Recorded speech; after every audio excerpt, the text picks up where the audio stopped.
Hi guys, Pakistani family. तो कैसे हैं आप सब? मेरा नाम आजाद मेरा नाम है। तो नजीर। यार आर्टिकल 370 कश्मीर मुद्दे पर जयशंकर जी से आज रिपोर्टर ने बहुत ही गलत सवाल किया और जयशंकर जी फुल गुस्से में आकर ऐसा जवाब दिया कि भाई साहब उड़ गए होश। अच्छा हाँ, लेकिन अब ये वीडियो वॉच करते हैं कि भाई- जयशंकर साहब ने क्या बोला है। भाई क्या जवाब दिया, उनसे सवाल क्या किया है? तो कानून करते स्टार्ट। आप देखेंगे ये जो G20 जो हुआ ना श्रीनगर में, इसको आप छोटी बात नहीं मानिए। बिल्कुल बिल्कुल, बहुत बड़ी बात। हम ही लोगों ने 370 को इतने साल जीवित रखा। गुस्से में ये माने जो खिड़की जिसके थ्रू दुनिया इंटरफियर करती है, वो खिड़की बंद हो गई। ना। इस सरकार की कमिटमेंट है जब हम कहते हैं कि जम्मू और कश्मीर को नेशनल मेन स्ट्रीम में लाएंगे।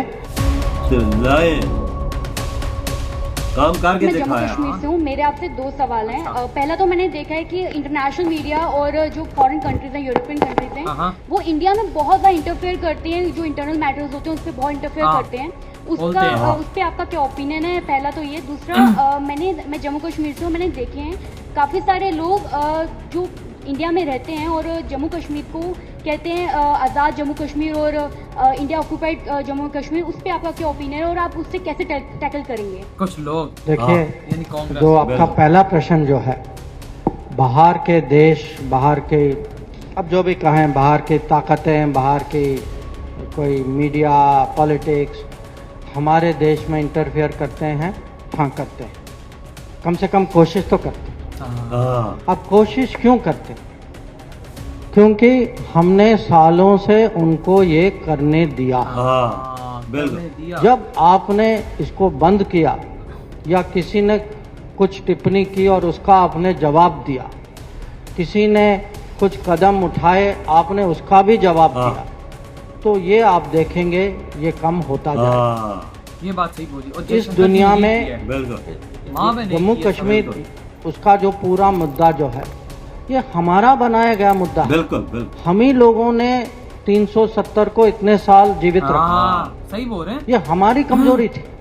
और जब कोई भी बड़ा देश कमजोर होता है तो दुनिया इसका पूरा लाभ उठाती है। तो नहीं उठाती। तो जिस दिन हमारी 2019 में जो हमने जो संसद ने वो निर्णय लिया, मोदी सरकार ने वो निर्णय लिया संसद के समर्थन से, उस दिन जो है ये माने जो खिड़की जिसके थ्रू दुनिया इंटरफियर करती है, वो खिड़की बंद हो गई। और ये पहले से होना चाहिए था। किसी की हिम्मत नहीं थी, किसी की सोच नहीं थी, किसी की कमिटमेंट नहीं थी। तो एक तो ये फर्क है। दूसरा जो आप कहते हैं, दूसरा सवाल आपका जो था, एक तो हाँ रहते, देखिए हमारे यहाँ एक्सट्रीमिस्ट एलिमेंट होंगे, अलगावादी लोग होंगे, कुछ लोग होंगे जो पॉलिटिकली उनकी वो सोच होगी। आप मेन स्ट्रीम को देखिए। और ये भी है कि हमें आपस में डेमोक्रेसी होती है, पर जो हम विचारधारा जो कहते हैं, ज़्यादातर मैं कहूँगा खाली इस कमरे में नहीं, जो युवा पीढ़ी को देखता हूँ, मुझे वो ज़्यादा नेशनलिस्ट लगते हैं। मुझे लगता है उनमें वो ताकत है कि जो अलगावादी धाराएं जो हैं या जो लोग आतंकवाद को समर्थन करते हैं, उनका मुकाबला मुझे पूरा विश्वास है कि हमारी युवा पीढ़ी कर सकती है।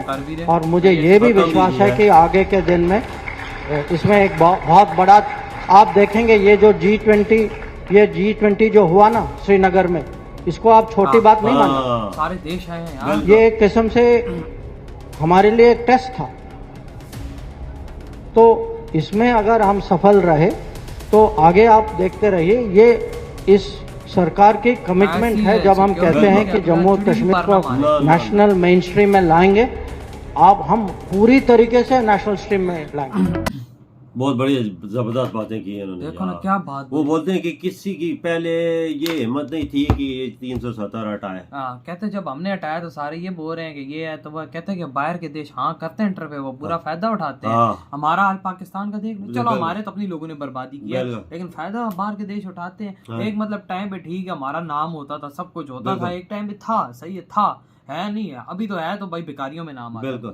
लेकिन वही बात है, फायदे उठाते हैं। भारत का नाम अगर अगले यूज करते हैं तो फायदा उठाते हैं, भारत को कमजोर करने की कोशिश करते हैं। लेकिन उन जो इन्होंने बोला जयशंकर जी ने, अगर तुम लोग अगले को जवाब नहीं दोगे ना, वो तुम्हारी ओर बजाता रहेगा। ये तो बात आज तभी तो मैं सोचूं कि ये जयशंकर जी जब बाहर बैठे होते हैं यूरोपियन देशों में, अमेरिका में, जब वो इन पे ऐसी वो करते तो ये क्यों उनकी बजाते हैं, आज मुझे पता लगा। ये तभी बजाते हैं, अगर तुम उनकी बजाओगे तो वो दोबारा मस्ती नहीं करेंगे। बिल्कुल बजानी भी चाहिए, क्योंकि दूसरे मुल्क में ना करें तो अच्छा है ना, क्यों करें।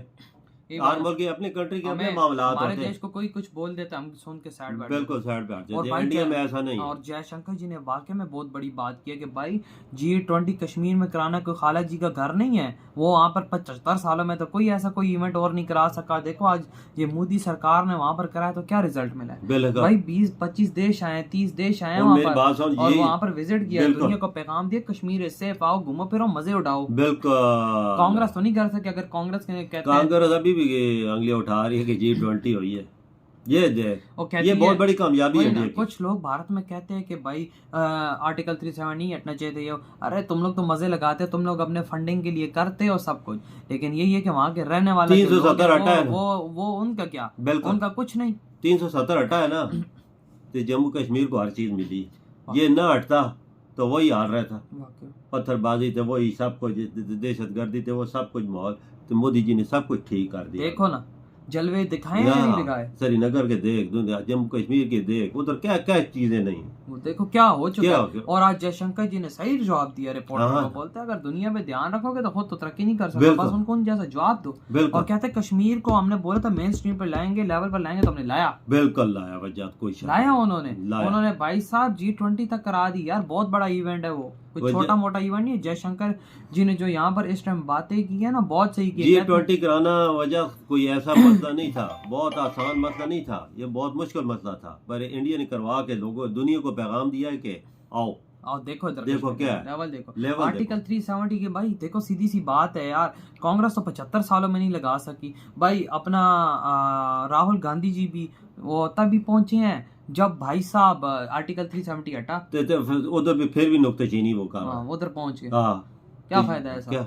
फिर पहले आता ना झंडा लहराता ना इंडिया का, अभी झंडा आगे इंडिया का लहरा, अभी लहरा रहे। पहले किधर था? उस टाइम लहराता ना लाल चौक में AK-47 की गोली दिमाग में लगती सीधा। ये मोदी जी के कारनामे। वही देखो यार, जो हकीकत है। लाल चौक पे पहले पाकिस्तान का झंडा ये लोग लहराते थे, यासीन मलिक और ये वो।